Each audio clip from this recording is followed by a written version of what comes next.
Bismillahirrahmanirrahim. Assalamualaikum warahmatullahi wabarakatuh.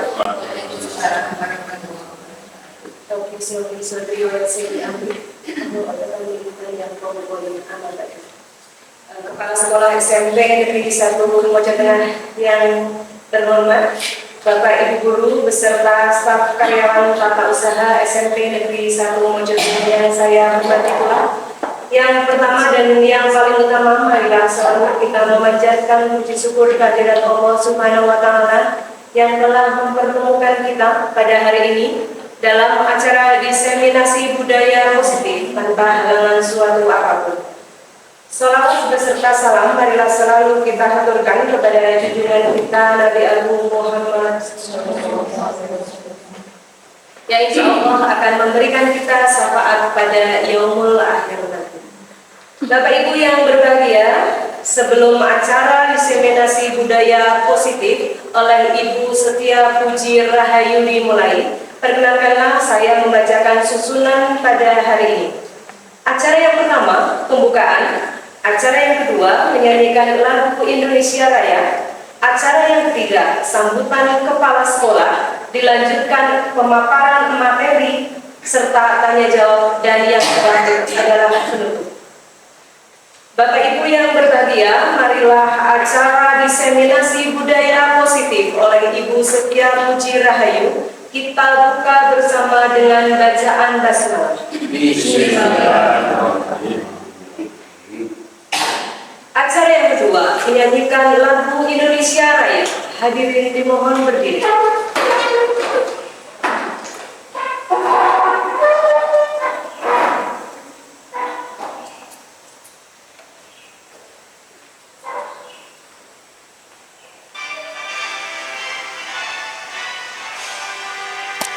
Indonesia tanah airku, tanah tumpah darahku. Di sanalah aku berdiri, jadi mandu ibuku. Indonesia kebangsaanku, bangsa yang tanah airku. Marilah kita berseru, Indonesia bersatu. Hiduplah tanahku, hiduplah negeriku, bangsaku, rakyatku semuanya. Bangunlah jiwanya, bangunlah badannya untuk Indonesia Raya. Indonesia merdeka, merdeka, anakku, negeriku yang kucinta. Merdeka, merdeka,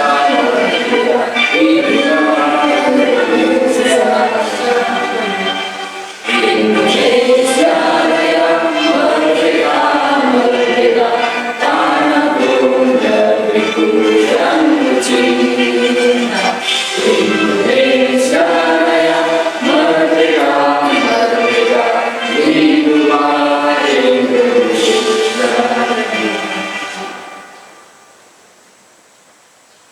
Terima kasih, hadirin silakan duduk kembali. Acara yang ketiga, sambutan Kepala Sekolah SMP Negeri 1 Mojo Tengah kepada Yang Terhormat Ibu Tri Hari Agustinti SPDMN. Disilakan. Bismillahirrahmanirrahim. Assalamualaikum warahmatullahi wabarakatuh.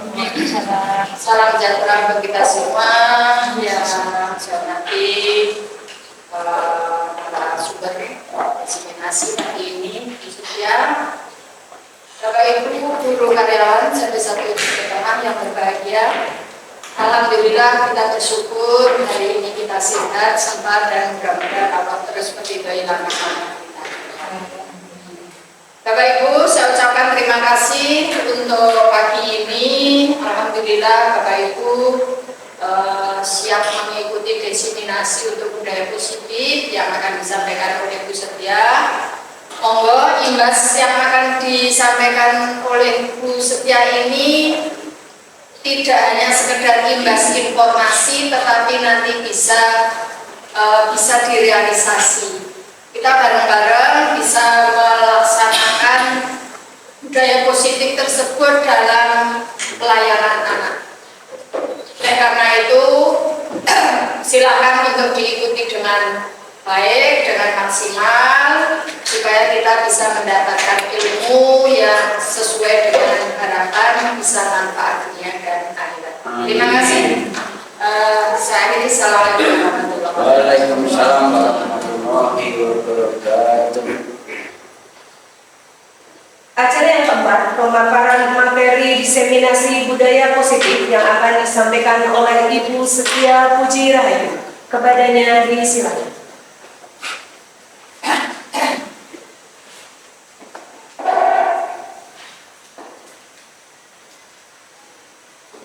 Terima kasih kepada pembawa acara yang telah memberikan waktunya kepada saya.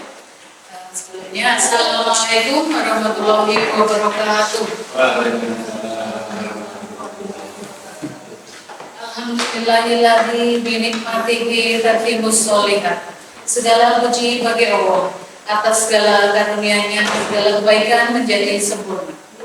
Salam serta sholawat senantiasa kita haturkan kepada junjungan Nabi Agung kita, Nabi Muhammad Sallallahu Alaihi Wasallam, beserta keluarganya dan juga para pengikutnya.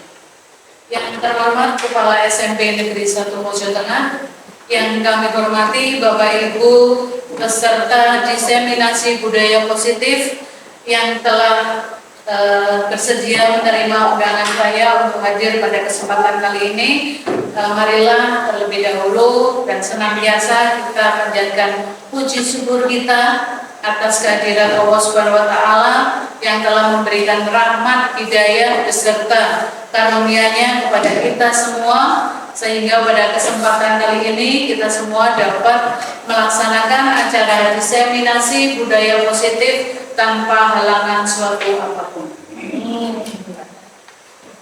Saya ucapkan terima kasih sekali lagi atas kesediaan Bapak Ibu sekalian meluangkan waktu untuk menghadiri undangan dari saya.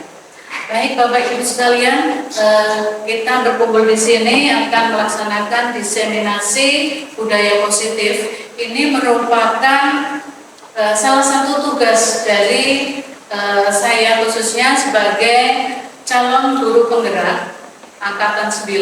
Saya dari SMP Negeri 1 Mojo Tengah, sudah kenal semua ya Bapak Ibu ya.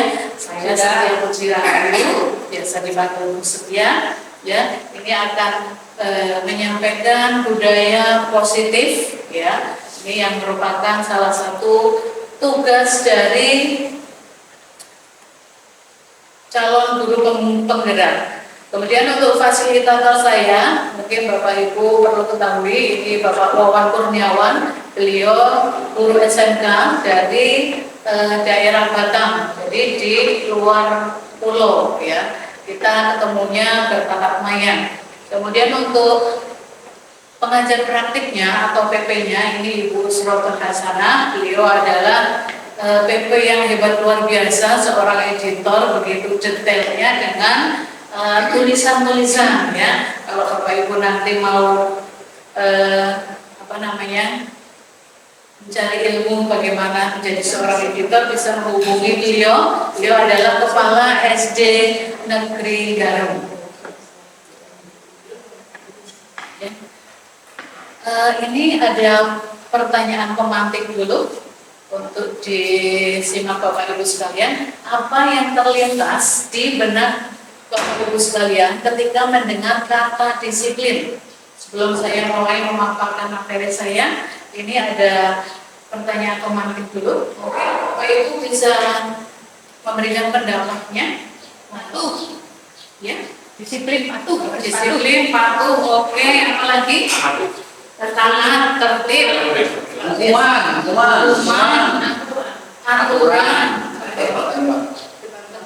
Tertekan waktu. Oke, ternyata semua peserta di sini antusias semua ya. Jadi terbukti yang memberikan pendapatnya semua tentang apa itu disiplin. Mari kita lihat selanjutnya. Kebanyakan orang akan menghubungkan kata disiplin dengan kata tertib, ya berarti sudah betul ya, sudah sesuai. Kemudian teratur dan kepatuhan pada peraturan. Kata disiplin juga sering dihubungkan dengan hukuman. Iya, Tadi ada betul, juga yang betul. berpendapat hukuman, ya. Oh, saya. Kemudian itu pendapat dari ya. Padahal itu sungguh berbeda, ya. Karena belajar tentang disiplin atau disiplin positif tidak harus dengan memberi hukuman. Justru itu adalah salah satu alternatif terakhir dan bila perlu tidak digunakan sama sekali. Jadi hukuman itu hanya diperlukan atau dilakukan ketika kepepet saja. Kita masih berusaha untuk tidak melakukan hukuman. Kemudian yang selanjutnya disiplin positif. Ini merupakan suatu cara penerapan disiplin yang bertujuan untuk menumbuhkan kesadaran serta memberdayakan anak untuk melakukan sesuatu tanpa sogokan, ancaman maupun hukuman. Ini disiplin positif. Kemudian yang selanjutnya, disiplin merupakan kunci keberhasilan. Setuju Bapak Ibu sekalian? Setuju. Ki Hajar Dewantara menyatakan bahwa untuk menciptakan murid yang merdeka, syarat utamanya adalah harus ada disiplin yang kuat. Kemudian disiplin yang dimaksud adalah disiplin diri yang memiliki motivasi intrinsik. Jadi mereka itu disiplin karena dorongan dari diri sendiri, ya, atau motivasi intrinsik. Kemudian sebagai pendidik, tujuan kita adalah menciptakan anak-anak yang memiliki disiplin diri sehingga mereka bisa berperilaku dengan mengacu pada nilai-nilai kebajikan universal dan memiliki motivasi intrinsik, bukan ekstrinsik. Kita sebagai pendidik juga hendaknya memotivasi anak untuk melakukan kedisiplinan secara intrinsik, ya, bukan karena ekstrinsik. Oke, kita lanjutkan. Nah, ini ada tabel nilai-nilai kebajikan.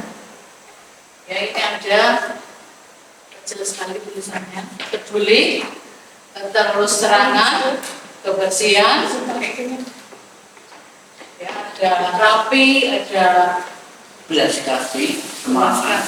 Oh iya, Pak Tias mau membantu saya? Ya. Iya. Yang bagian baik hati sekali, ya. Silakan. yang di jalur paling kiri, Ya. peduli, terus terangan, kebersihan, komitmen, belas kasih, percaya diri. Belas kasihnya 2 itu. Oh iya. Ya, bertujuan, tenggang rasa dan gotong royong. Oke. Sedangkan yang rajin, keberanian, kesantunan, kreatif, semangat, kedermawanan, kejujuran, Ya. dermawan, harga diri, rendah hati. Ya.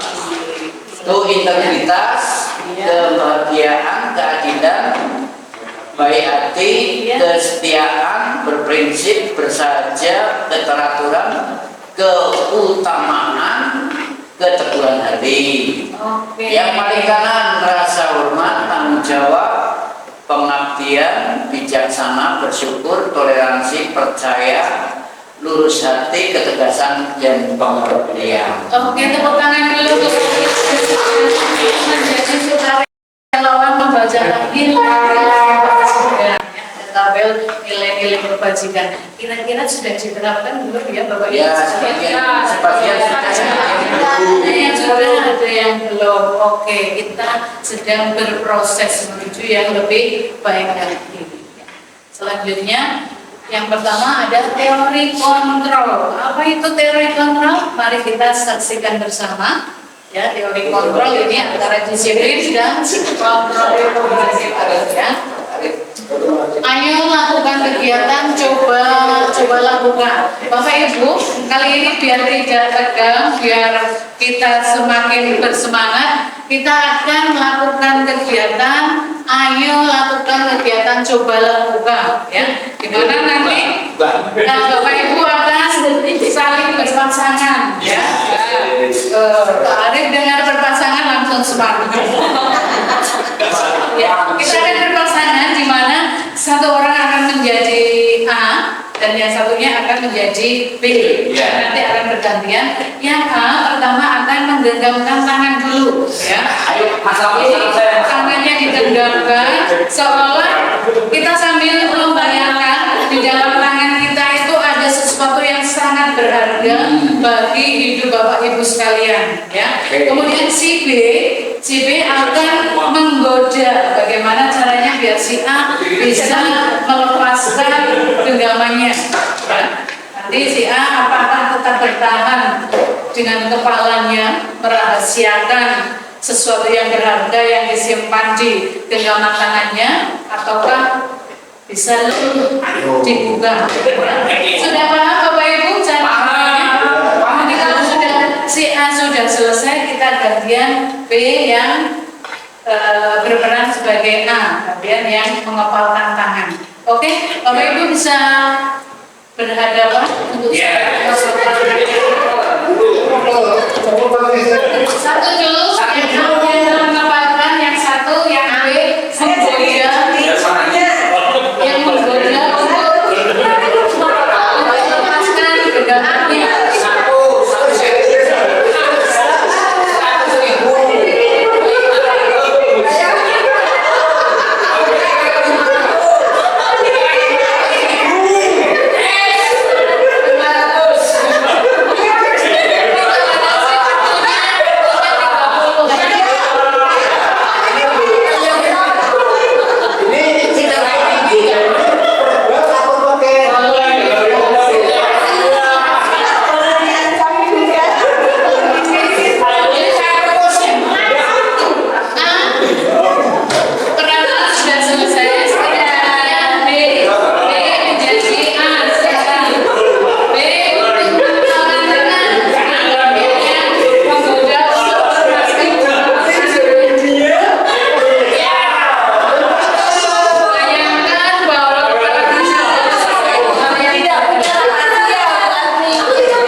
Nah, tadi Bapak Ibu sekalian sudah melakukan kegiatan coba genggam, ya. Kemudian ini muncul pertanyaan dari kegiatan yang sudah Bapak Ibu lakukan tadi. Apakah Anda atau B membuka kepalan tangan Anda? Ya. Saya buka. Yang buka? Saya. Buka? Membuka? Jika Bapak Ibu membuka, itu mengapa? Apa alasan Anda atau B membuka kepalan tangan? Soalnya Mas Salma tadi akan memberikan saya rokok dibungkus, jadi saya buka. Jadi karena soalnya kayaknya terbuka rahasianya. Ibu Arni tadi kenapa? Dipaksa, kasihan sama dia, nangis soalnya Kasihan, ya karena kasihan. Kasihan akhirnya dibuka. Pak Heru tadi dan Bu Eti terbuka atau tetap Tapi saya yang kanan yang terbuka. Tapi saya punya alasan sendiri. Saya pasti begini karena dia tidak mampu untuk membuka apa yang saya tolak. Misalnya kayak itu pernah selingkuh ya, kan saya tetap begini. Saya begini ya. berarti Terus saya buka, Pak Heru mau tak satu mama, mau ya. berarti dibuka dan ditutup. Ya. Kemudian ini yang pertanyaan yang kedua, apakah Anda atau B menutup kepalan tangan Anda? Tadi Pak Heru menutup ya, Pak Arif juga menutup, Bu Yuli juga menutup. Mengapa alasan Anda atau B tetap menutup kepalan tangan? Jadi yang membuka sudah mengemukakan pendapatnya. Sekarang yang tetap ditutup. Alasannya apa? Mengapa kok tetap ditutup? Soalnya kalau saya buka Pak Arif mau ambil gaji cincin saya. Berarti Allah saya berbeda. Buka, usah edit-edit ke buka dulu. Ternyata rayuannya kurang. Oh begitu. Jadi masih tetap penyisap. Pak Arif sudah mudah tergoyahkan oleh serayuan ya, serayuan global. Mau Pak sekarang untuk pertanyaan yang ketiga dari kegiatan menggenggam tangan tadi ya. Dalam kegiatan ini sesungguhnya siapa yang memegang kendali atau kontrol untuk membuka atau menutup kepalan tangan? Diri sendiri. Ya, jadi diri sendirilah yang memegang kunci atau peranan penting, apakah genggaman kita atau rahasia kita mau dibuka atau tidak ya, walaupun diiming-imingi Mau diiming tetap tidak mau ya, jadi tergantung diri kita sendiri. Oke, kita lanjutkan ya Bapak Ibu ya. Ini saya terbuka. Yang selanjutnya ternyata kegiatan tadi menarik sekali ya Bapak Ibu ya. Bapak Ibu masih ingin mendiskusikan lagi. Oke, nanti masih ada diskusi yang lainnya Bapak Ibu, tenang saja. Kita lanjutkan dulu slide berikutnya. Di sini ada disiplin merupakan kunci keberhasilan. Yang pertama, bahwa yang memegang kendali atau kontrol terhadap diri kita adalah diri kita sendiri. Kita mau jadi baik juga, kita yang menentukan. Kita mau ikut temannya yang kurang baik juga, kita sendiri yang akan menentukan. Kemudian yang kedua, kitalah yang memutuskan sepenuhnya untuk membuka atau tetap menutup tangan kita sesuai dengan motivasi atau pertimbangan masing-masing ya. Kalau pertimbangannya kurang kuat, mungkin seperti Pak Arif tadi, tetap digenggam, ditutup tangannya. Yang selanjutnya, yang ketiga, kontrol terhadap keputusan untuk melakukan atau tidak melakukan sesuatu berasal dari motivasi setiap orang. Motivasi tersebut tentu berbeda-beda ya. Tadi bervariasi sekali, bermacam-macam sekali motivasi dari Bapak Ibu sekalian dalam menentukan keputusannya sendiri, apakah dibuka atau tetap ditutup. Ya.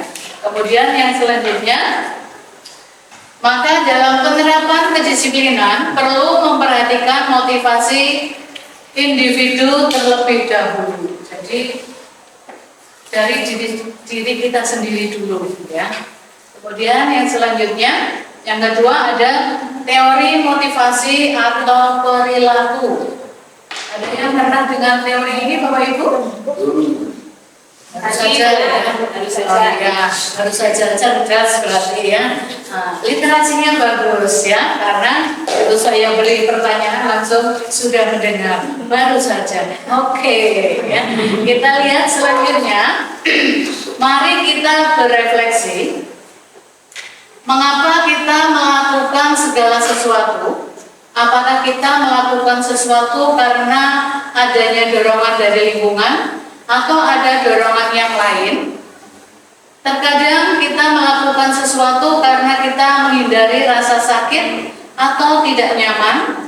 Terkadang kita juga melakukan sesuatu untuk mendapatkan apa yang kita mau. Pernahkah Anda melakukan sesuatu untuk mendapatkan senyuman atau pujian dari orang lain? Sering. Oh sering, Pak Arif sering. Berarti ada maunya ya. Oke. Kemudian untuk mendapatkan hadiah, ada yang pernah motivasinya untuk mendapatkan hadiah? Enggak, saya tulus kok. Oh tulus, tulus tapi ingin dapat ujian, ya oke nggak apa-apa. Selanjutnya atau untuk mendapatkan uang, siapa yang nggak mau uang? Mau sekali ya. Apalagi kira-kira alasan orang melakukan sesuatu?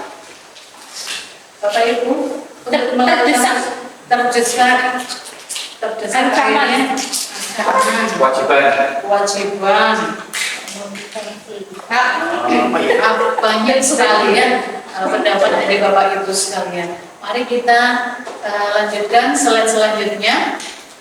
Menurut Dian Gosen dalam bukunya Restructuring School Discipline, ini menyatakan ada 3 motivasi perilaku manusia. Jadi perilaku manusia menurut Dian Gosen itu ada 3 motivasi. Yang pertama adalah untuk menghindari ketidaknyamanan atau hukuman. Ya, motivasi kedisiplinan yang pertama ini untuk menghindari ketidaknyamanan atau hukuman. Kemudian yang kedua untuk mendapatkan imbalan atau penghargaan dari orang lain. Tadi Pak Arif ya, untuk mendapatkan pujian, imbalan berarti ya. Kemudian yang ketiga, untuk menjadi orang yang mereka inginkan dan menghargai diri sendiri dengan nilai-nilai yang mereka percaya.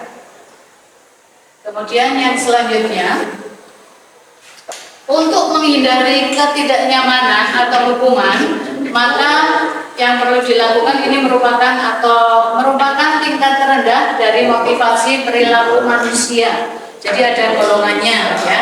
Untuk menghindari ketidaknyamanan atau hukuman itu merupakan tingkat terendah dari motivasi perilaku manusia. Kemudian dilakukan atas dasar rasa takut. Kemudian motivasi bersifat eksternal karena ada ancaman dari luar. Jadi mereka akhirnya menjadi disiplin. Kemudian yang selanjutnya, untuk mendapatkan imbalan atau penghargaan dari orang lain. Ini tingkatan 1 tingkat di atas motivasi yang pertama.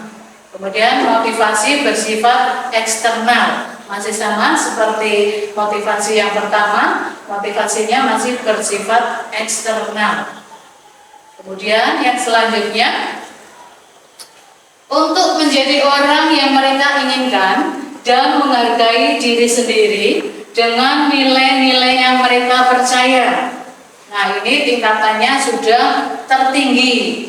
Tingkatan tertinggi motivasi perilaku ini pada tingkatan yang ketiga.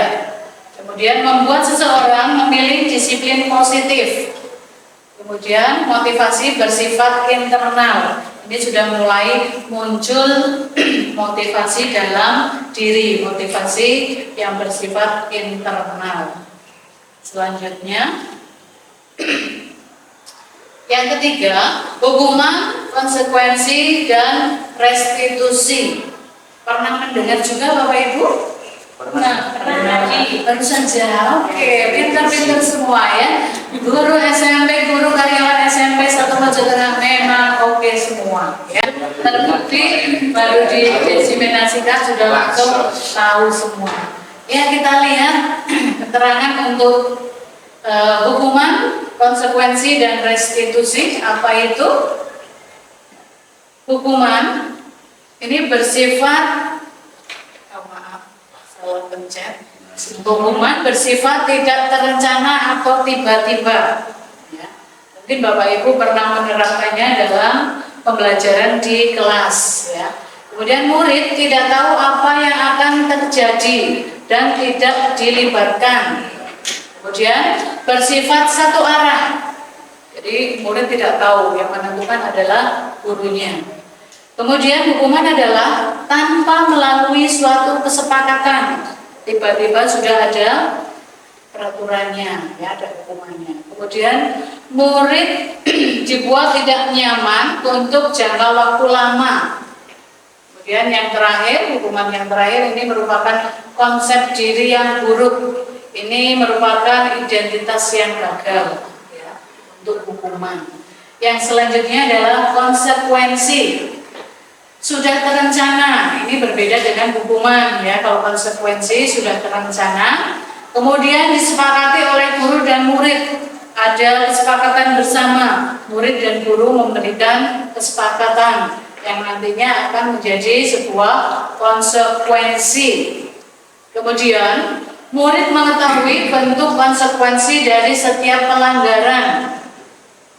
Yang selanjutnya, murid dibuat tidak nyaman untuk jangka waktu yang pendek. Kalau hukuman tadi jangka waktunya lama, tapi konsekuensi jangka waktunya pendek.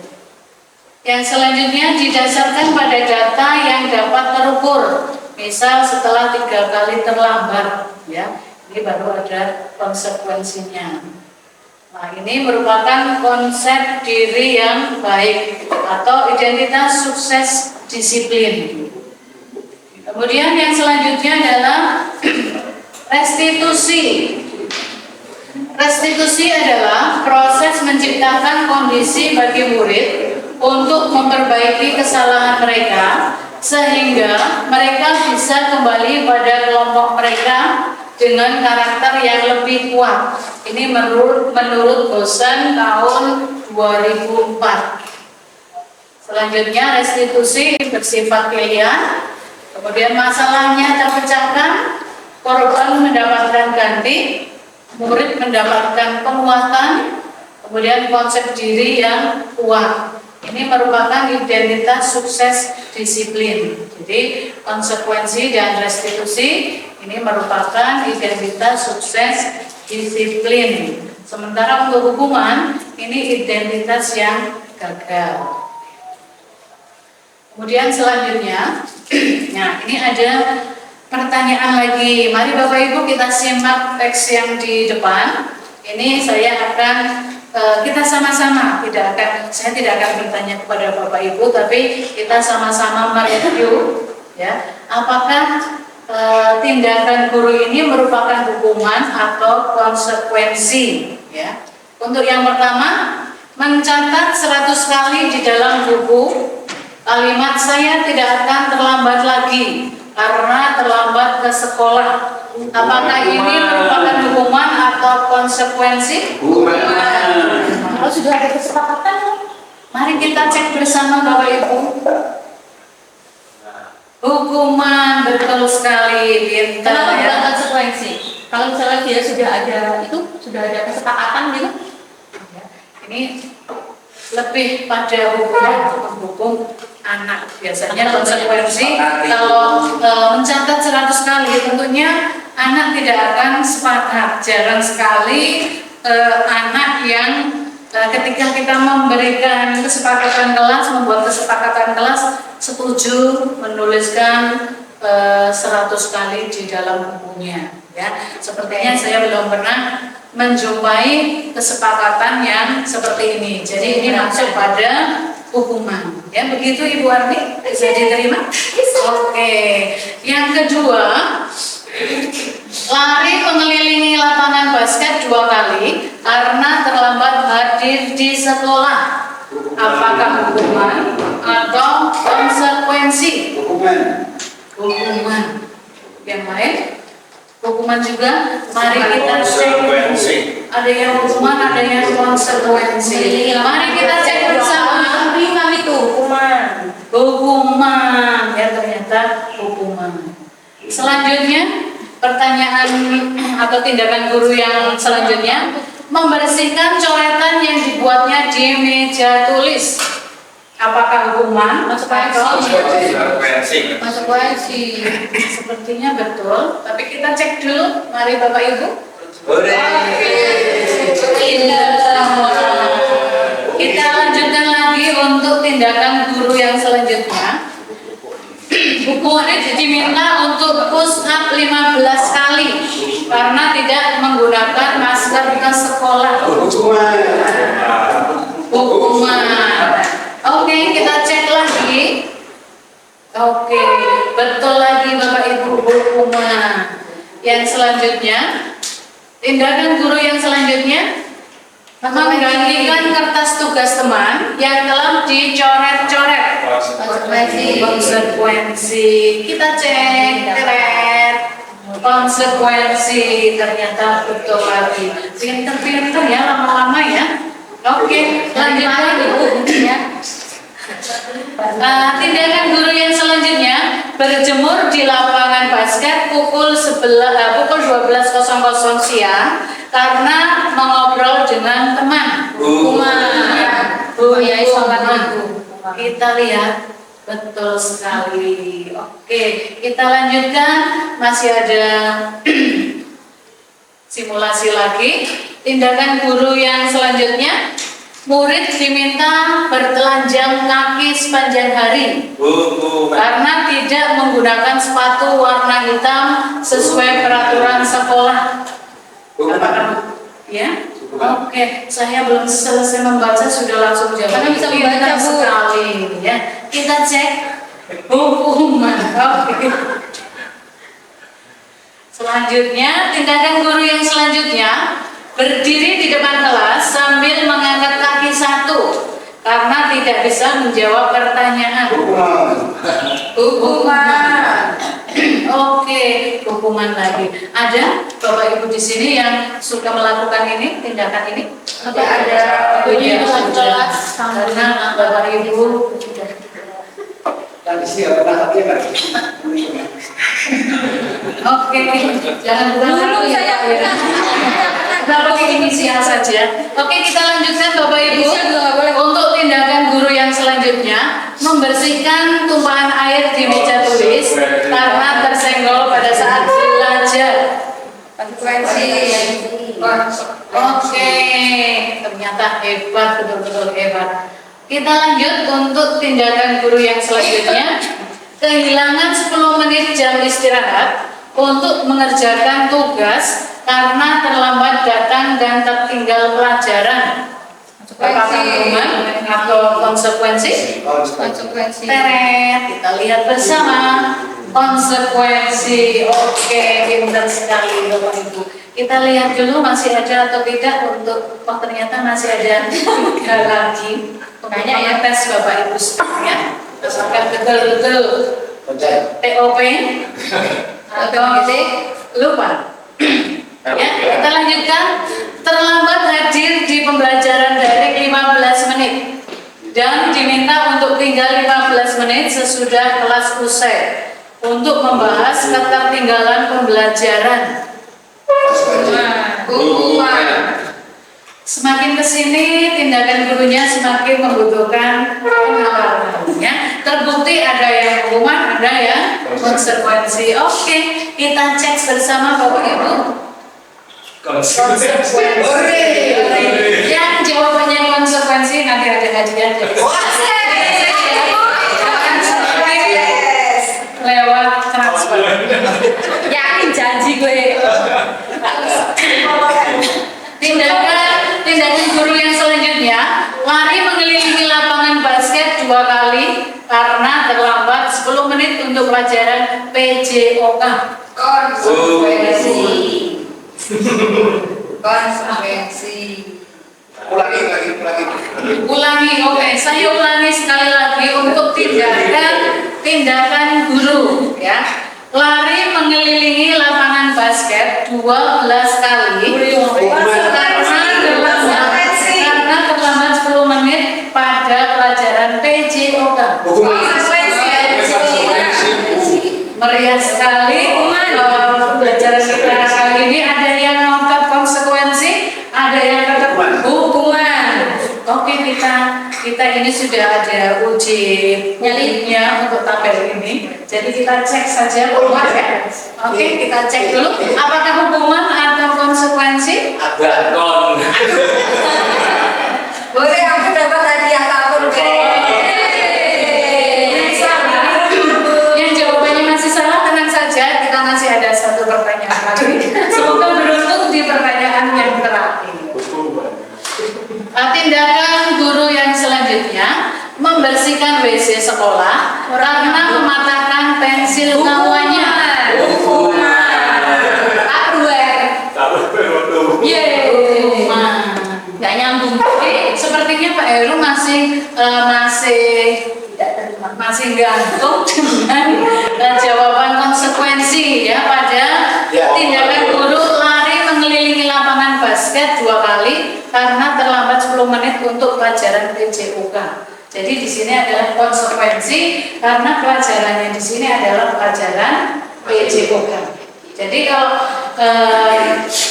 tindakan gurunya diminta untuk lari mengelilingi lapangan itu kita ibaratkan sebagai konsekuensi untuk pemanasan. Ya. Tapi kalau pelajarannya bukan PJOK ini nanti bisa hukuman, bukan lagi sebuah konsekuensi, ya, karena tidak nyambung.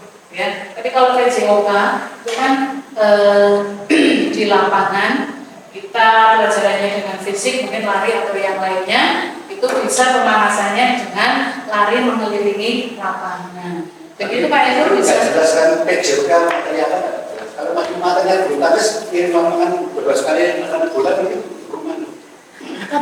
Mana itu? Kalau pas teori di kelas ya. 2 kali, jadi kita ibaratkan untuk ya praktikum ya, karena kebanyakan PJOK adalah praktikum ya. Hampir 90% pembelajaran PJOK berada di lapangan. Kurang spesifik ya Pak Heru ya, berarti pada pelajaran PJOK dalam materi lari jarak jauh misalnya seperti itu. Oke, terima kasih masukannya Pak Heru. Nanti kita bisa perbaiki lagi untuk tindakan berikutnya. Selanjutnya, ternyata slide selanjutnya sudah selesai tindakan guru. Untuk yang selanjutnya nomor 4 adalah keyakinan kelas. Apa itu keyakinan kelas? Mari kita lihat slide selanjutnya. Yakin berada di kelas. Iya, betul sekali. Keyakinan kelas ini merupakan sesuatu yang diyakini bersama yang berasal dari penyatuan pikiran untuk mewujudkan nilai-nilai kebaikan. Kemudian, keyakinan kelas dibuat atas dasar keinginan seluruh siswa dalam mewujudkan kelas impiannya. Cirinya bersifat lebih abstrak daripada peraturan yang lebih rinci dan konkret. Kemudian berupa pernyataan-pernyataan universal, senantiasa dibuat dalam bentuk positif, kemudian melibatkan semua anggota kelas melalui curah pendapat. Jadi keyakinan kelas ini antara guru dengan murid di kelas untuk membuat kesepakatan bersama. Kemudian yang selanjutnya, prosedur pembentukan keyakinan sekolah atau kelas. Yang pertama, mempersilahkan warga sekolah atau murid-murid di sekolah atau kelas untuk bercurah pendapat tentang peraturan yang perlu disepakati di sekolah atau kelas. Jadi prosesnya curah pendapat terlebih dahulu ya antara mungkin wali kelas dengan anak-anak di dalam kelas. Kemudian yang selanjutnya, mencatat semua masukan-masukan para murid atau warga sekolah yang di papan tulis atau di kertas besar atau kertas ukuran poster, di mana semua anggota kelas atau warga sekolah bisa melihat hasil curah pendapat. Jadi setelah curah pendapat nanti hasilnya ditulis ya, kemudian ditempel di kertas yang ukuran besar atau juga bisa di papan tulis. Kemudian yang selanjutnya, susunlah keyakinan kelas sesuai prosedur pembentukan keyakinan sekolah atau kelas. Prosedur yang selanjutnya, gantilah kalimat-kalimat dalam bentuk negatif menjadi positif. Jadi untuk kesepakatan kelas kita menggunakan kalimat-kalimat positif. Contohnya di sini dari kalimat negatif jangan berlari di kelas atau koridor, kita rubah menjadi kalimat yang positif. Menjadi kalimatnya begini Bapak Ibu, berjalanlah di kelas atau koridor. Jadi tidak ada larangan, tidak ada jangan berlari. Kalimat positifnya adalah berjalanlah. Ya. Kata lain dari jangan berlari, berjalanlah. Kira-kira sudah bisa dipahami ya Bapak Ibu untuk prosedur pembentukan keyakinan sekolah atau keyakinan kelas. Kita lanjutkan kalau sudah bisa dipahami. Yang selanjutnya, tinjau kembali daftar curah pendapat yang sudah dicatat. Mungkin masih banyak yang berubah peraturan-peraturannya. Jadi kalau sudah ada peraturan kelas, kita bisa meninjau lagi. Siapa tahu ada yang kurang pas, bisa kita perbaiki lagi. Selanjutnya, tinjau ulang keyakinan sekolah atau kelas secara bersama-sama. Sebaiknya keyakinan sekolah atau kelas tidak terlalu banyak, atau bisa berkisar antara 3-7 prinsip atau keyakinan. Bila mana terlalu banyak, maka warga kelas atau akan sulit mengingatnya dan akibatnya sulit untuk dijalankan. Jadi tidak perlu banyak-banyak, cukup sedikit tapi mengena. Ini agar bisa dijalankan oleh warga sekolah maupun kelas. Kemudian yang selanjutnya, setelah keyakinan sekolah atau kelas selesai dibuat, maka semua warga kelas dipersilakan meninjau ulang dan menyetujuinya dengan menandatangani keyakinan sekolah atau kelas tersebut, termasuk guru dan semua warga atau murid. Jadi kalau sudah sepakat, ditempel, kemudian juga ada penandatanganan ya dari semua komponen atau warga sekolah atau murid dan guru.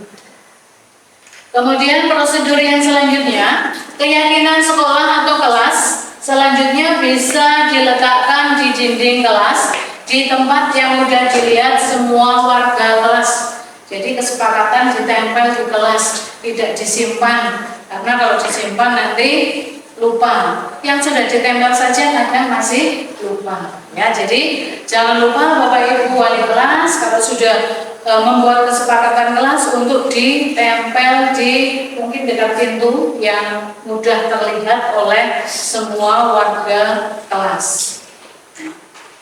Selanjutnya, oke, Bapak Ibu sepertinya sudah mulai capek, mulai ngantuk ya. Mari kita lihat bersama, kita ice breaking dulu ya Bapak Ibu ya, biar agak fresh, biar bersemangat lagi. Mari Bapak Ibu bisa berdiri dulu, kita lihat video yang ada di depan ini. Kita ikuti saja, saya tidak akan memandu lagi. Kita bersama-sama ice breaking. Jangan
sudah terpenuhi pengurangan kalori kita hari ini.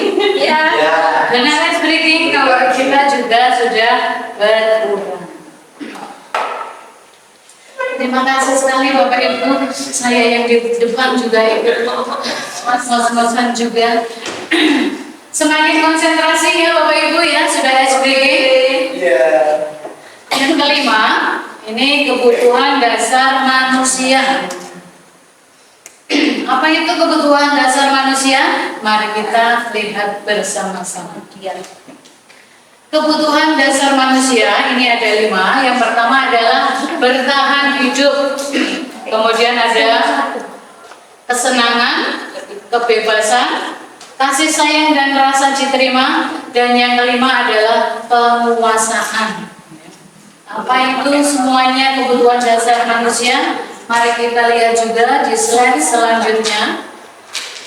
Yang pertama, kebutuhan bertahan hidup atau survival ya, survive atau survival. Ada yang bilang survival, ada yang bilang survive. Oke ya, sama saja intinya adalah bertahan hidup. Kebutuhan bertahan hidup ini kebutuhan yang bersifat fisiologis untuk bertahan hidup, misalnya kesehatan, rumah, makanan, dan rasa aman. Yang selanjutnya, kebutuhan yang kedua adalah kebutuhan kasih sayang dan rasa aman. Ini kebutuhan untuk disayangi dan diterima oleh orang lain, seperti teman, keluarga, pasangan hidup, binatang peliharaan, dan kelompok di mana kita tergabung. Kemudian yang selanjutnya, kebutuhan yang ketiga adalah kebutuhan akan penguasaan atau kebutuhan pengakuan atas kemampuan. Ini meliputi keinginan untuk dianggap berharga, bisa membuat perbedaan, bisa membuat pencapaian, kompeten, diakui, dan dihormati. Ini merupakan kebutuhan dasar manusia yang ketiga. Yang selanjutnya, kebutuhan dasar yang keempat adalah kebebasan. Bapak Ibu suka kebebasan? Iya dong. Yang pertama, kita adalah manusia yang bebas merdeka. Ya, ini adalah yang keempat, kebutuhan akan kebebasan. Anak-anak dengan kebutuhan kebebasan yang tinggi menginginkan pilihan. Mereka perlu banyak bergerak, suka mencoba-coba, tidak terlalu tergantung orang lain, dan senang mencoba hal baru dan menarik. Ternyata sama juga ya seperti kita orang dewasa. Kemudian yang selanjutnya, kebutuhan yang kelima adalah kebutuhan kesenangan. Kebutuhan akan kesenangan adalah kebutuhan untuk mencari kesenangan, bermain, dan tertawa. Ini kebutuhan dasar manusia yang kelima. Kemudian selanjutnya, ini ada studi kasus. Silakan kita lihat. Ini ada pertanyaan lagi ya. Dinda, seorang anak kelas 3 SD, begitu tiba di rumah sepulang dari sekolah, menangis dan mengadu pada ibunya bahwa dia benci pada Ibu Rani, gurunya. Menurut Anda, kebutuhan apa yang berusaha dipenuhi oleh Dinda? Jika jawabannya seperti ini, ya. Ini adalah jawaban Dinda. Ini sudah ada jawabannya ya.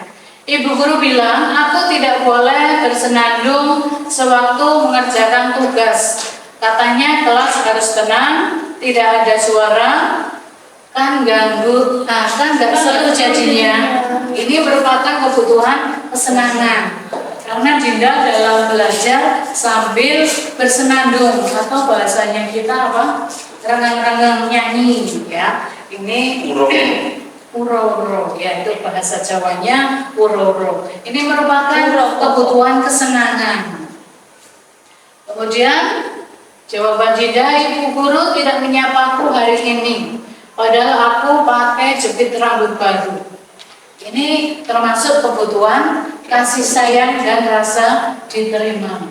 Biasanya pada anak-anak SD ya, ini suka mencari perhatian pada gurunya, pakai sesuatu yang baru biar nanti disapa gurunya, apalagi dipuji oleh gurunya. Kemudian yang selanjutnya, aku bosen masa belajarnya cuma gitu-gitu aja, dengerin ibu guru saja. Nah, ini merupakan kebutuhan akan kebebasan. Anak ingin bebas ya, belajarnya tidak hanya mendengarkan bapak ibu guru ceramah di dalam kelas, tapi ada kegiatan pembelajaran yang lebih menarik. Kemudian jawaban Jinda yang selanjutnya, aku sebel gambarku tidak rapi, malah ibu guru menunjukkan ke teman-temanku di depan kelas. Nah, ini termasuk kebutuhan akan penguasaan. Dia pinginnya hasil karyanya ketika bagus baru diumumkan di teman-temannya. Tapi ini malah sama gurunya, ketika gambarnya tidak rapi diumumkan di depan kelas ya. Jadi penguasaan, dia merasa saya jadi tidak perfect mungkin ya, karena hasilnya sudah tidak bagus, malah diumumkan di kelas. Kemudian yang selanjutnya yang keenam, yang keenam adalah posisi kontrol guru. Apa itu posisi kontrol guru? Mari kita lihat bersama. Nah, ini posisi kontrol guru. Ada di posisi manakah kita? Coba Bapak Ibu guru berada pada posisi manakah? Pada posisi kontrol guru ini. Apakah Bapak Ibu guru sebagai posisinya di posisi penghukum? Apakah posisi pembuat merasa bersalah? Apakah Bapak Ibu menjadi teman? Apakah posisi Bapak Ibu guru menjadi pemantau atau menjadi manajer? Sudah berada di posisi manakah Bapak Ibu sekalian? Tidak sebagai teman, tidak sebagai pemantau, tidak sebagai manajer. Tergantung situasi. Iya, kita membuat rasa bersalah, boleh nggak kayak gitu? Ya, boleh juga. Mari kita lihat slide selanjutnya, penghukum. Ini posisi guru sebagai penghukum. Seorang penghukum bisa menggunakan hukuman fisik maupun verbal. Orang-orang yang menjalankan posisi penghukum senantiasa mengatakan bahwa sekolah memerlukan sistem atau alat yang dapat lebih menekan murid-murid lebih dalam lagi. Kemudian, guru-guru yang menerapkan posisi penghukum akan berkata, patuhilah aturan saya atau awas, ini penuh dengan ancaman. Kemudian, kamu selalu saja salah. Sudah langsung menuduh, selalu pasti selalu yang selesai terakhir kali. Ini juga sudah menuduh ya. Kemudian yang selanjutnya, posisi yang selanjutnya adalah membuat merasa bersalah. Pada posisi ini biasanya guru akan bersuara lebih lembut. Kemudian pembuat rasa bersalah akan menggunakan keheningan yang membuat orang lain merasa tidak nyaman, bersalah, atau rendah diri. Kemudian yang selanjutnya, di posisi ini, murid akan memiliki penilaian diri yang buruk terhadap diri mereka. Murid merasa tidak berbahagia, tidak berharga, dan telah mengecewakan orang-orang yang disayanginya. Kemudian, pembuat merasa bersalah yang selanjutnya, kata-kata yang keluar dengan lembut akan seperti ini, atau contohnya, ibu sangat kecewa sekali dengan kamu. Nah, ini sudah mulai lembut suaranya. Kemudian, berapa kali Bapak harus memberitahu kamu ya? Kemudian contoh yang selanjutnya, gimana coba kalau orang tua kamu tahu kamu berbuat begini? Nah, ini Ini adalah contoh kata-kata atau kalimat membuat merasa bersalah. Jadi dengan kalimat ini anak-anak akan merasa bersalah. Kemudian yang selanjutnya kontrol sebagai teman, posisi teman. Guru pada posisi ini tidak akan menyakiti murid, namun akan tetap berupaya mengontrol murid melalui persuasi. Kemudian yang kedua, guru di posisi teman menggunakan hubungan baik dan humor untuk mempengaruhi seseorang. Mereka akan berkata, ayo bantulah demi Bapak ya. Ayo ingat tidak kamu bantuan Bapak selama ini. Kemudian ya sudah, kali ini tidak apa-apa. Nanti Ibu bantu bereskan ya. Ini contoh kalimat sebagai atau posisi teman. Kemudian hal negatif dari posisi teman adalah bila suatu saat guru tersebut tidak membantu, maka murid akan kecewa dan berkata, saya pikir Bapak Ibu teman saya. Murid merasa kecewa atau merasa dikecewakan dan tidak mau lagi berusaha. Ya, ini hal negatif dari posisi teman. Kemudian selanjutnya posisi sebagai pemantau. Kita sebagai guru di sini berposisi sebagai pemantau. Posisi pemantau selalu bertindak berdasarkan pada peraturan-peraturan dan konsekuensi. Kemudian seorang pemantau sangat mengandalkan penghitungan, catatan, dan data yang dapat digunakan sebagai bukti atas perilaku seseorang. Contoh untuk pernyataan pemantau, ini ada peraturannya apa yang telah kamu lakukan, sanksi atau konsekuensinya apa. Jadi kalimat-kalimat contoh pada posisi pemantau ini ya, seperti ini. Jadi lebih menekankan pada pertanyaannya. Kemudian selanjutnya, lalu posisi apa yang paling tepat sebagai guru? Kira-kira dari kelima posisi tadi, posisi apa yang paling tepat bagi guru? Manajer semua setuju? Tadi ada yang teman, ada yang penghubung, ya. Ya, ini kita lihat bersama-sama posisi yang paling tepat sebagai guru adalah posisi manajer. Betul sekali.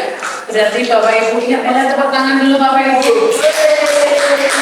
Kemudian Bu Ara sudah begini, kalau teman-temannya tidak ikut bertepuk tangan, ya.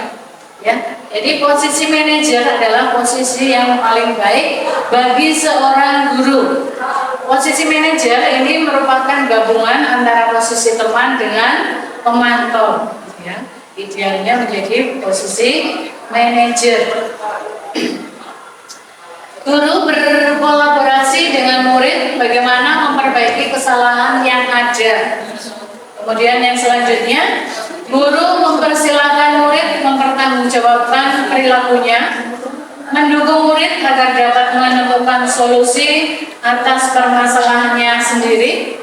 Kemudian seorang manajer akan berkata seperti ini Bapak Ibu, contoh kalimat atau kata-kata seorang manajer. Apa yang kita yakini? Kembali ke keyakinan kelas, mengingatkan untuk mengingat keyakinan kelas. Kemudian kata-kata yang selanjutnya, apakah kamu meyakininya? Kemudian jika kamu meyakininya, apakah kamu bersedia memperbaikinya? Kemudian jika kamu memperbaiki ini, hal ini menunjukkan apa tentang dirimu. Kemudian apa rencana kamu untuk memperbaiki hal ini? Jadi ini adalah contoh kata-kata manajer guru yang berposisi sebagai seorang manajer. Kemudian yang selanjutnya, ini tadi sukarelawannya Bapak Tio sudah tidak ada di sini untuk membacakan motivasi eksternal. Ini ada motivasi, berbagai motivasi eksternal, ada identitas gagal dan juga ada identitas sukses. Ibu Arni sepertinya mau membacakan tabel motivasi di depan. Baik, saya harus maju ya Bu, biar terlihat. Oh begitu. Oke. Silakan. Motivasi. Terima kasih sekali Bu Arni, monggo. Motivasi eksternal yang identitas gagal, perilaku kontrol negatif dengan versi penghukum Oh ya. dari guru menghardik, menunjuk-nunjuk, menyakiti, nyindir. Hasilnya membentak, pendendam,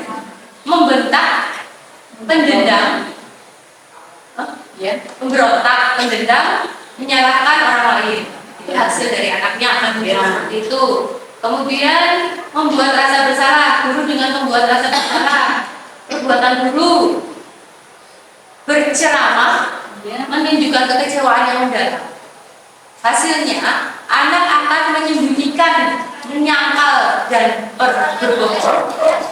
Kemudian identitas sukses, perilaku kontrol positif. Guru sebagai teman. Yang pertama, perbuatan guru membuat alasan-alasan untuk murid-muridnya. Kemudian hasilnya ketergantungan, tidak mandiri dan tidak merasa tidak bisa memutuskan. Kemudian pemantau, guru sebagai pemantau, perbuatan guru menghitung dan mengukur perbuatan siswa. Hasilnya menyesuaikan bila diawasi, bila tidak diawasi akan meledo. Iya, betul sekali. Kemudian guru sebagai manajer, perbuatan guru mengajukan pertanyaan-pertanyaan. Kemudian hasilnya akan menguatkan karakter dan watak siswa. Terima kasih sekali Bu Arni ya. Jadi sudah semakin dipahami lagi ya Bapak Ibu tentang motivasi ya, motivasi eksternal. Selanjutnya, nah ini ada tabel pertanyaan lagi Bapak Ibu biar melek lagi kita masuk ke tabel berikut. Pernyataan atau kalimat berikut, saya kecewa sekali dengan kamu. Ini siapa kira-kira yang mengatakan kata-kata seperti ini? Apakah teman? Apakah pembuat rasa bersalah? Pembuat manajer? Apa? Membuat rasa bersalah. Oke, mari kita cek bersama. Hebat sekali, baru dibacakan tabel oleh Ibu Arni sudah langsung nyantol. Ya, kita lanjutkan lagi untuk pernyataan atau kalimat yang berikutnya. Kamu tidak pernah benar melakukannya. Menghukum. Oh ya, coba kita lihat bersama. Hebat.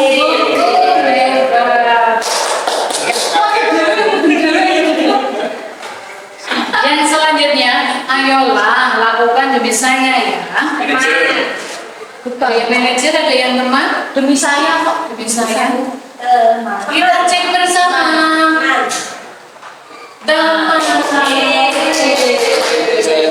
yang betul-betul nanti dapat hadiah. Saya lagi Selanjutnya, apakah kamu mau mendapatkan stiker bintang hari ini? Pemantau. Coba kita cek. Wow, yang selanjutnya, bagaimana kamu bisa menyelesaikan masalah ini? Manajer. Kita cek. Dari kelima pertanyaan betul semua. Masih ada satu lagi pertanyaan. Coba kita hukum. Kamu selalu yang paling terakhir. Menghukum. Belum. Cek. Yeay. Luar biasa. Semuanya betul. Berarti terserah selesai. Mari kita. Selanjutnya Masih ada ternyata Bapak Ibu untuk menggali pemahaman Bapak Ibu sekalian ya. Kita lanjutkan pernyataan berikut. Kamu tidak akan mendapatkan bintang bila tidak menyelesaikan tugas ini ya. Tidak ada yang bintang memantau. Kita cek. Wow, ternyata walaupun pura-pura betul ya. Lanjut, pertanyaan berikutnya. Berapa kali sih saya sudah mengatakan kepada kamu membuat Rasa bersalah. cek membuat merasa bersalah. Belum ada yang salah ini ya. Oke, kita lanjutkan. Ingatkan apa yang telah saya lakukan untuk kamu. Teman, cek. Betul lagi. Kita lanjut lagi. Kamu tidak akan pernah berhasil dalam kehidupan ini. Pinter semua. Satu lagi. Stay manager. Apa rencanamu untuk menyelesaikan ini? Ya, manajer. Cek lagi. Oke, betul-betul luar biasa. Tidak ada satupun yang lolos dari pengamatan Bapak Ibu semua. Betul semua. Kita lanjutkan. Masih adakah? Dan ternyata sudah selesai tabelnya. Kita lanjutkan untuk yang ketujuh. Ini segitiga restitusi. Apa itu segitiga restitusi? Mungkin Bapak Ibu pernah mendengarnya, namun belum tahu apa sih itu segitiga restitusi. Mari kita lihat bersama apa itu segitiga restitusi. Dalam melaksanakan perannya sebagai posisi kontrol manajer, guru menggunakan langkah atau strategi berupa segitiga restitusi. Sedangkan restitusi adalah proses menciptakan kondisi bagi murid untuk memperbaiki kesalahan mereka, sehingga mereka bisa kembali pada kelompok mereka dengan karakter yang lebih kuat. Ini menurut Bosen tahun 2004. Yang selanjutnya, melalui pendekatan restitusi, ketika murid berbuat salah, guru akan menanggapi dengan mengajak murid berefleksi tentang apa yang dapat mereka lakukan untuk memperbaiki kesalahan mereka, sehingga dapat menjadi pribadi yang lebih baik dan menghargai dirinya. Itu tadi yang namanya segitiga restitusi.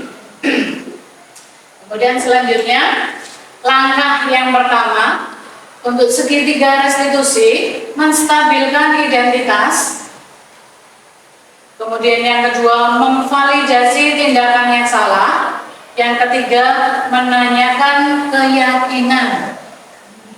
Nah, teori kontrolnya untuk menstabilkan identitas, kita semua akan melakukan hal terbaik yang bisa kita lakukan. Kemudian pada validasi tindakan yang salah, semua perilaku memiliki alasan. Kemudian teori kontrol pada menanyakan keyakinan, kita semua memiliki motivasi internal. Jadi itu langkah dan teori kontrol menurut segitiga restitusi. Kemudian selanjutnya,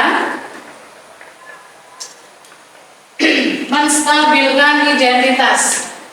Bagian dasar dari segitiga restitusi ini bertujuan untuk mengubah identitas anak dari orang yang gagal karena melakukan kesalahan menjadi orang yang sukses. Kemudian, anak yang melanggar peraturan karena sedang mencari perhatian adalah anak yang sedang mengalami kegagalan. Kemudian, dia mencoba untuk memenuhi kebutuhan dasarnya, namun ada benturan. Yang selanjutnya, kita harus meyakinkan si anak dengan cara mengatakan kalimat-kalimat berikut ini. Yang pertama, berbuat salah itu tidak apa-apa, asalkan tidak dijadikan kebiasaan. Kemudian, tidak ada manusia yang sempurna. Saya juga pernah melakukan kesalahan seperti itu. Kita bisa menyelesaikan ini. Bapak Ibu tidak tertarik mencari siapa yang salah, tapi Bapak Ibu ingin mencari solusi dari permasalahan ini. Kamu berhak merasa begitu. Apakah kamu sedang menjadi teman yang baik buat dirimu sendiri? Itu kira-kira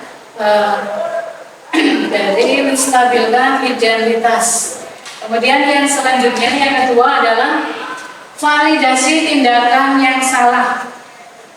Yang pertama, setiap tindakan kita dilakukan dengan suatu tujuan, yaitu memenuhi kebutuhan dasar. Kemudian, restitusi tidak menyarankan guru bicara ke murid bahwa melanggar aturan adalah sikap yang baik. Tapi dalam restitusi, guru harus memahami alasannya dan paham bahwa setiap orang pasti akan melakukan yang terbaik di waktu tertentu. Kemudian, padahal kamu bisa melakukan yang lebih buruk dari ini ya. Kamu pasti punya alasan mengapa melakukan hal ini. Kamu patut bangga pada dirimu sendiri karena kamu telah melindungi sesuatu yang penting buatmu. Kemudian kalimat yang selanjutnya, kamu boleh mempertahankan sikap itu, tapi kamu harus menambahkan sikap yang baru. Itu untuk validasi tindakan yang salah. Kemudian yang selanjutnya, yang ketiga, menanyakan keyakinan. Ketika identitas sukses telah tercapai karena satu, dan tingkah laku yang salah telah divalidasi pada tindakan kedua, maka anak akan siap untuk dihubungkan dengan nilai-nilai yang dia percaya dan berpihak menjadi orang yang dia inginkan. Apa yang kita percaya sebagai kelas atau keluarga, apa nilai-nilai umum yang kita telah sepakati, apa bayangan kita tentang kelas yang ideal. Kamu mau jadi orang yang seperti apa? Setelah melakukan 3 langkah segitiga restitusi, maka dapat dilanjutkan dengan menanyakan bagaimana cara anak mempertanggungjawabkan kesalahan yang telah ia perbuat. Jadi di sini guru menuntun agar anak berhasil memperbaiki kesalahan. Jadi tidak langsung membuku, ada validasinya, kemudian menuntun agar anak kembali memperbaiki kesalahan yang pernah dilakukan. Kemudian yang selanjutnya, contoh penerapan segitiga restitusi. Nah, ini ada video segitiga restitusi penerapannya. Bisa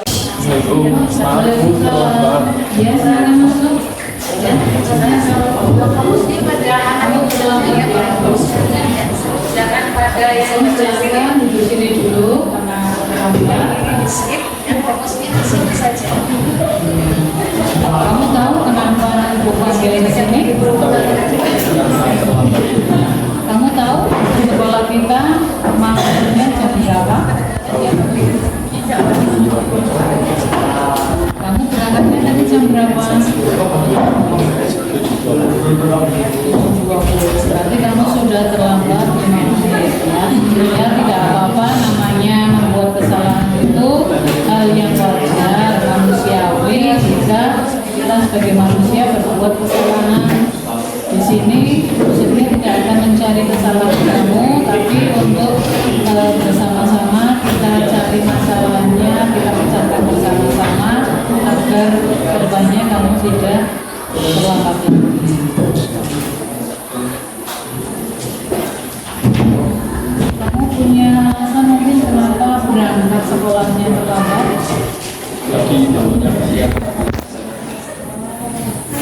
Kesiangan. Kenapa kok bisa kamu kesiangan? Tidurnya kemalaman.